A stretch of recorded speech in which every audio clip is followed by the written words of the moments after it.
મારા દાદા વરસિંહની મારા દાદા કાળુની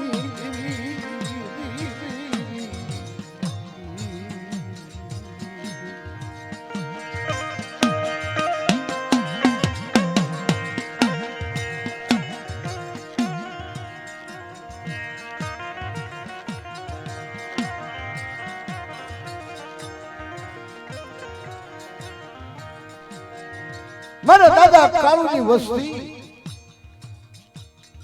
રાત માણસ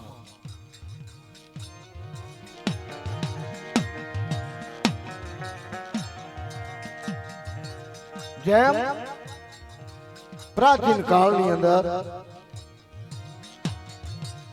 હગર રાજાના 8,000 પુત્રો રઘુકુળ રીતિ સદા ચલી આવી પ્રાણ જાય પણ વચન ન જાય ભગવાન રામચંદ્રજી થયા અવતાર પર રઘુકુળ કહેવાનો મિત્રો 8,000 પુત્રો એમને એવું ડગલું મળી ગયા એવી કમાઈ કરી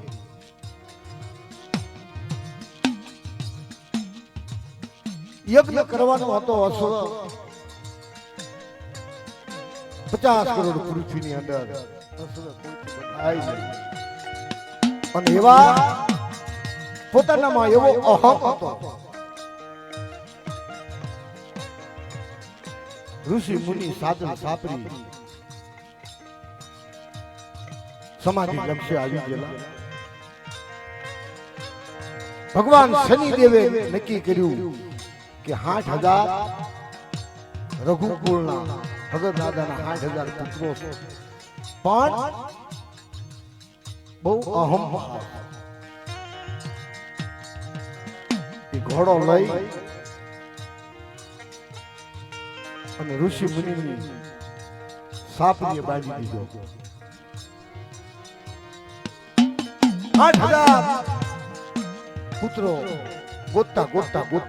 જોવેતા હવે ઋષિ મુનિને તો ખબર જ નથી શનિદેવ અલોપ થઈ ગયા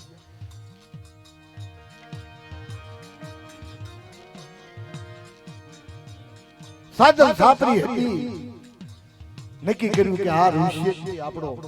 અસુર લાવી અને બાંધી દીધો ઋષિની સાપરી હળગાવી અને આંખોમાંથી એ અગ્નિની જ્વાળા પ્રગટ થઈ એ 8,000 બળી ભસ્મ થઈ ગયા એ આ વડવાની અસુર ગતિ 8,000 એક હારે બળી ભસ્મ થઈ ગયા હવે એની અસુર ગતિ મટાડવા માટે એમ કહેવાય છે કે ત્રીજી પેઢીએ રાજા ભાગીરથ થયા રાજા ભાગીરથે કેવી તપસ્યા કરી રાત પાટ વૈભવ ભોગવવાનો વારો આવે ને તા તપમાંથી યુગાવાનો માં ગંગાજીને લાવ્યા ઉતરાવ્યા ભગવાન શંકર ભગવાનને પ્રગટ કર્યા એમ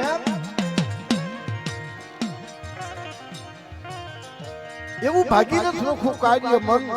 રાત માણસ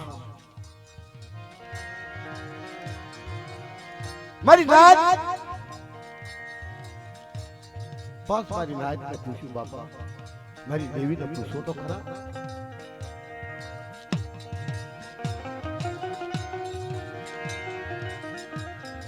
અમદાવાદની રાવળી કંસારીની અંદર મારી નાતી પૂછ્યું મારી વસ્તીને દુઃખ ઉપર દુઃખ આનું અમને નાજને વાત તારી અસુર પેટી શું છે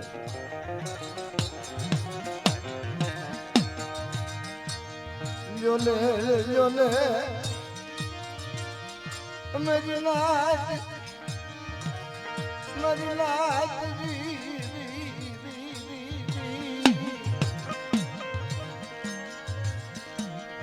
લ્યોને હું પુણ્યની હું પાવાની દેવી મારી પાસે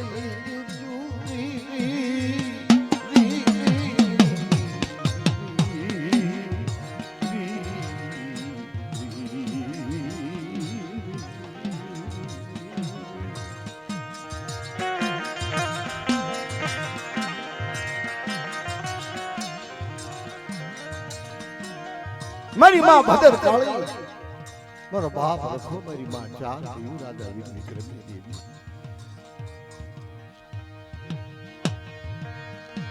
લ્યોને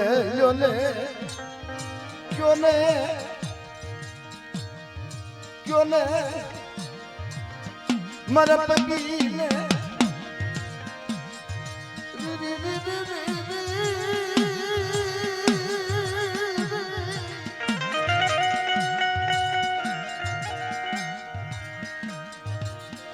મારો પતિ મારો ભાગીરથ બને મારો પતિ મારો ભાગીરથ બને